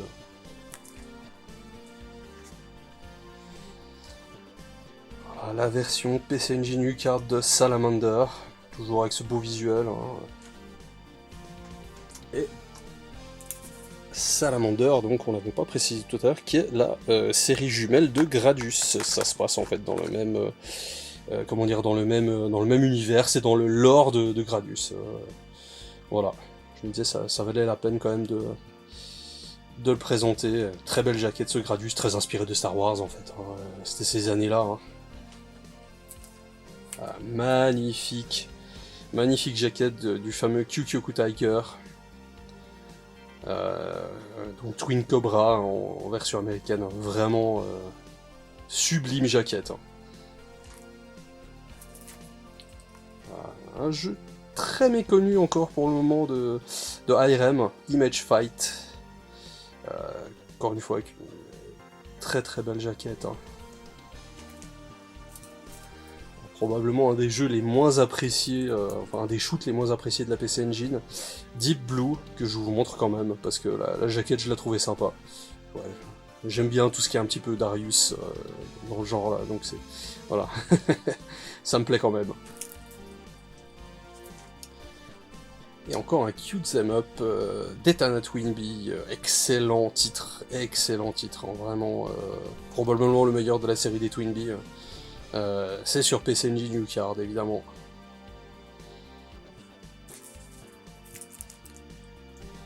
Final Soldier, donc de la série des Star Soldier. Très très jeu super sympa, vraiment.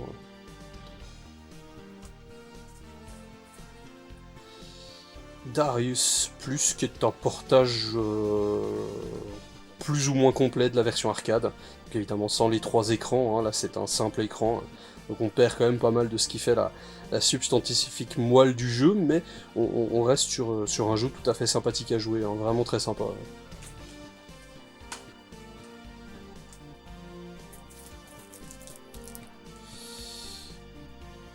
Final Blaster, encore un shoot encore. Hein. Très très belle jaquette. Hein. Vraiment. La très belle version PC Engine de Tatsujin, donc Truxton, hein, de Toaplan, encore eux. La plus belle de toutes les jaquettes, je pense, sur ce jeu-là. Vraiment, vraiment super.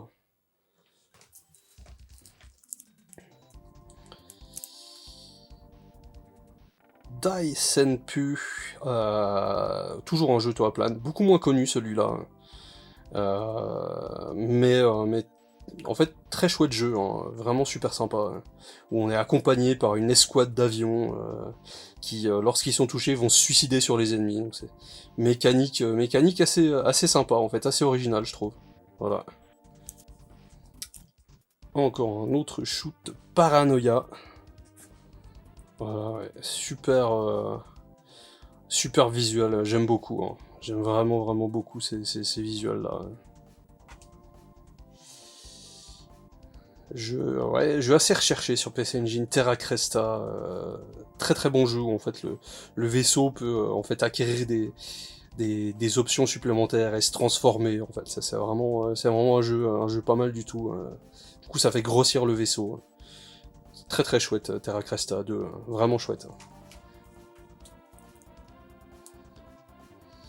Le fameux Dragon Spirit, donc la version PC Engine, qui est un portage relativement fidèle de l'arcade, à une chose près, c'est qu'il manque l'intro au début du jeu. Là, il y a une petite cinématique d'intro qui est très culte en fait, avec le héros qui lève son glaive au ciel et il est frappé par la foudre et il se transforme en dragon géant. C'est vraiment une belle petite cinématique qui est malheureusement absente de cette version, qui a dû être faite à la va-vite, mais par contre, tout ce qui est musique, en revanche, c'est même meilleur que la version arcade, les graphismes sont super beaux, enfin, ça reste une belle version de ce jeu, malheureusement amputée de son intro.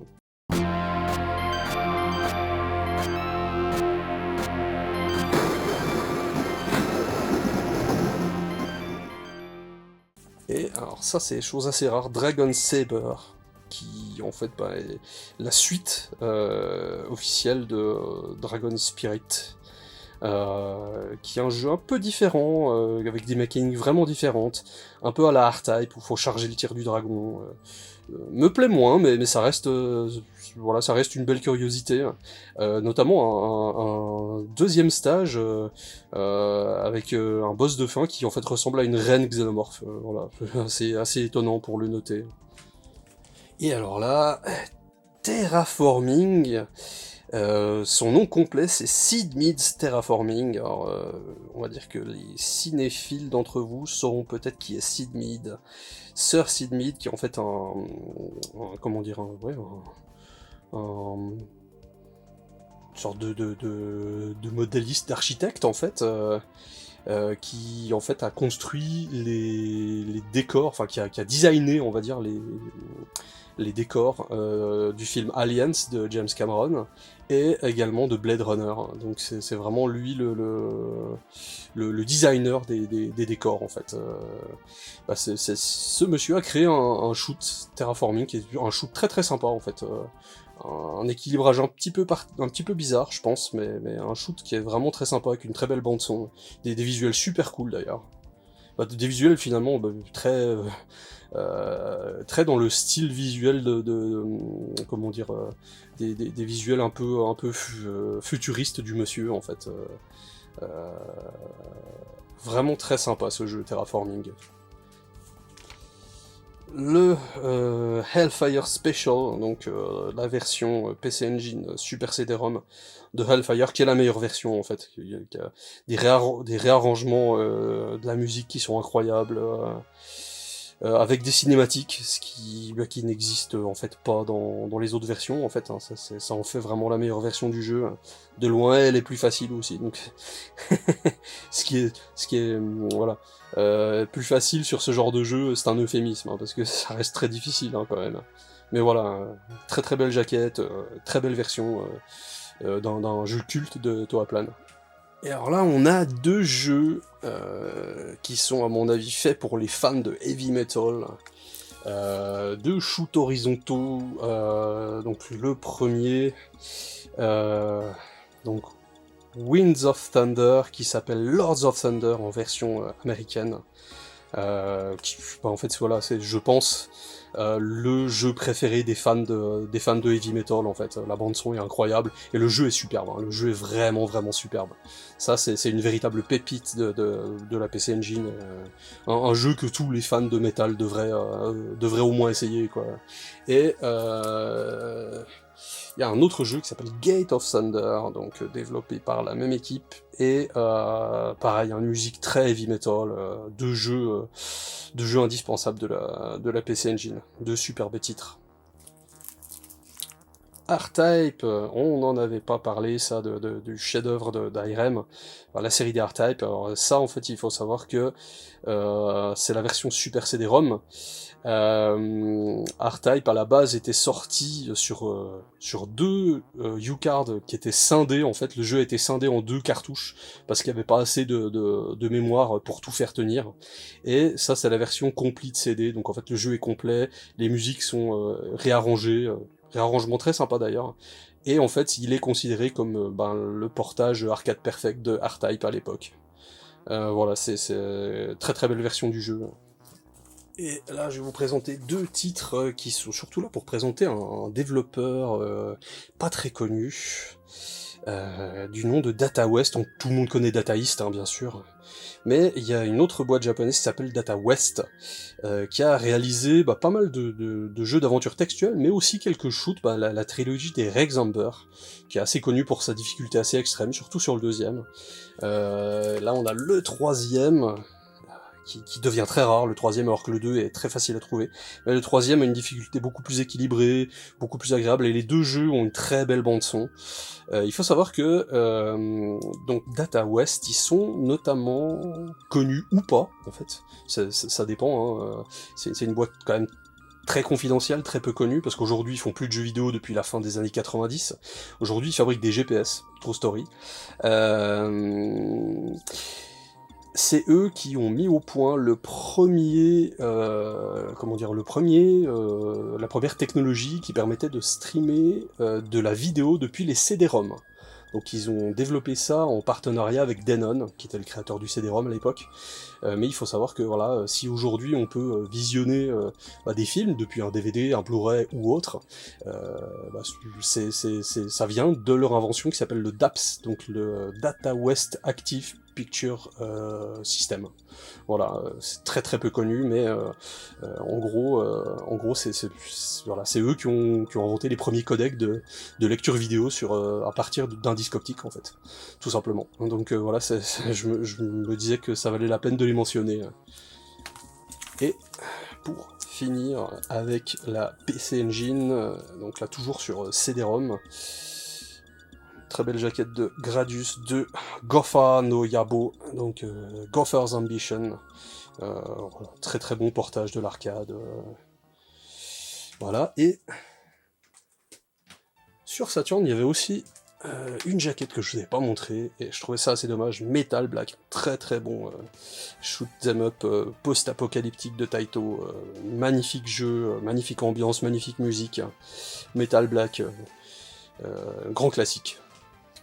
Et quelques jeux sur PlayStation, notamment, là on est sur un dungeon crawler baroque, un jeu avec une musique un petit peu typée techno, vraiment un jeu avec une sacrée ambiance, très très sympa en fait. Voilà.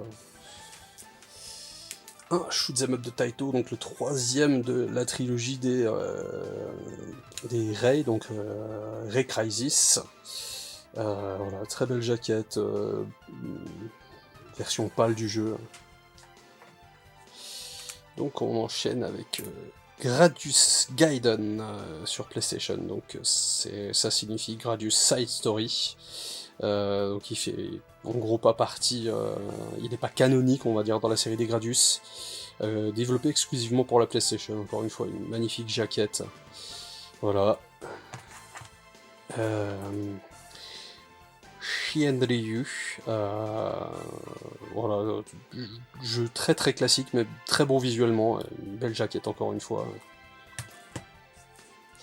Alors là on arrive sur la série culte des Raiden, là c'est une compilation de Raiden Project qui contient Raiden 1 et Raiden 2, donc dans leur version portage arcade.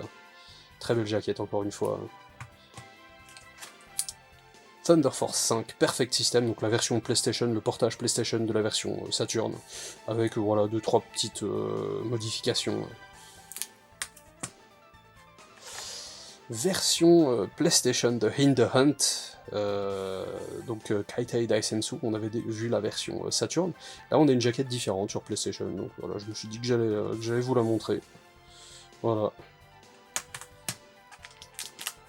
filez aux mains un petit shoot 3D de la PlayStation assez méconnu. Voilà, je voulais vous le montrer. J'ai Darius. Encore un Darius sur PlayStation. Le premier Darius en full 3D. Très chouette jeu, musique magnifique. Encore une fois, très très grande musique. Comme d'habitude de la Taito Sound Team, Zuntata. Et le meilleur jeu développé par Squaresoft, Square Enix aujourd'hui, incontestablement leur plus grand jeu qui n'est pas un RPG. Highlander en fait est un shoot'em up horizontal qui se passe dans l'univers de Blade Runner. Voilà, ça devrait intéresser les fans de Blade Runner, je pense. Voilà, c'est une version dark de l'univers de Blade Runner, mais on retrouve vraiment tout, quoi. C'est un jeu avec une musique absolument incroyable, très techno, jeu super sympa. Hein. Et pour terminer, Elemental Gearbolt, et là on est sur un rail shooter, un light gun game, magnifique, avec des cinématiques en animation japonaise, très très chouette jeu. Hein. Petite curiosité aussi. Et j'aimerais terminer par un jeu assez moderne, un petit jeu indé sorti sur PS4 et adapté après sur Switch, je crois aussi disponible sur PC, Earth Atlantis, voilà, qui est deux versions différentes. Jeu absolument magnifique, en fait c'est un shoot'em up Metroidvania. Donc en fait on évolue dans une carte et chaque fois qu'on bat un boss, ça déverrouille une autre partie de la carte et on s'enfonce plus profondément dans les abysses. C'est un jeu qui, de premier abord, ne paye pas de mine, mais qui en fait est assez dur. Et vraiment, le jeu a une ambiance vachement sépia. Mais c'est une atmosphère assez particulière, un jeu univers post-apo. Enfin voilà, je trouve que c'est une petite pépite. C'est pas un très grand jeu, mais clairement il y a une belle direction artistique. C'est un jeu qui, mine de rien, voilà, c'est un shoot un peu détente, on va dire. Par contre, les combats contre les boss sont rapidement très ardus, très compliqués. Et voilà, c'est un jeu où on meurt, on recommence depuis le début. Hein. Mais voilà, vraiment c'est une bonne petite curiosité dans les shoots modernes. Voilà, je conseille, vraiment. Et ben voilà, on en a fini, on va finir là-dessus. J'espère que ça vous aura plu, que vous aurez pas trouvé ça trop long, et que voilà, ça vous aura intéressé, éventuellement que vous aurez appris des choses. Et nous sommes à la fin de cette vidéo. J'espère qu'elle vous aura plu. Merci à Charles de nous avoir présenté son antre, voilà, à nouveau, du coup. Beaucoup de shoots. Un autre angle. Ouais, exactement, beaucoup de shoots. Merci Xavier aussi de nous avoir accompagnés. On a essayé. C'était bien cool. Mais j'ai une question pour toi, Xavier. Une. Après avoir vu la collection de Charles, si tu devais partir avec une pièce, ce serait laquelle? Question piège, donc. C'est pas un piège. Bouge-toi les oreilles, Charles. Sincèrement, ça serait le Demon's Blason. Ah. Parce qu'il y a du challenge, il y a une ambiance de dingue, et je suis pas très shoot. Donc, dans tout ce que parce j'ai que vu. c'est un jeu culte, quoi. Ouais, voilà. C'est vraiment un jeu, tu te fais une bonne après-midi avec ça, quoi. Et toi, Charles, si tu devais partir sur une île déserte, tu n'as le droit d'emmener qu'un seul jeu. Un. Ce serait... Moi, vraiment, ce jeu-là, moi, je... Tu fonds. Ouais. Comme je dis, moi, je peux jouer une journée complète là-dessus, y a pas de problème. Hein, c'est... Super. Ouais.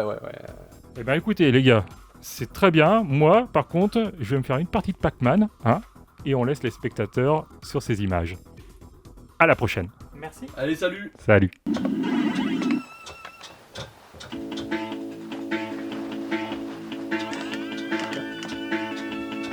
Le son est trop bon.